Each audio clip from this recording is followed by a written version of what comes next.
made the transition, you and Alex together made the transition from TV to movies. You wrote for Alias for the first 2 seasons, and obviously Xena and Hercules. And then you started making big movies, Thor movie, Transformers movies, The Island. A lot of writers have difficulty making that transition. I'm going to say something slightly controversial here, but with Michael Piller probably saved Star Trek The Next Generation.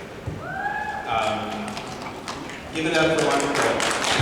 He was the showrunner, started in season 3. But yesterday Brent Spiner was on stage and he said the worst Next Gen film was Insurrection, and I would agree with him. And Michael Piller wrote that film. So,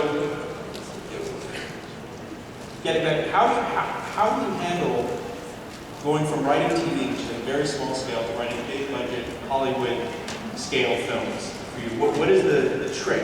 And how do we know that this film isn't going to just look like an episode, a big budget episode? But what do you do differently? I think the biggest difference between approaching a story for TV and approaching a story for a movie is the structure.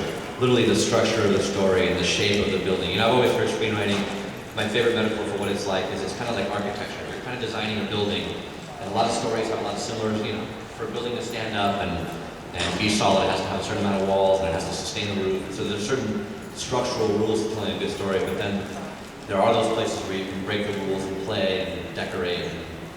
So I think if you are aware that the structure has to be a different kind of storytelling in a movie, and understand that it has to kind of be a singular experience versus something you're saving for later, or something you are unspooling slowly. I'm not sure exactly.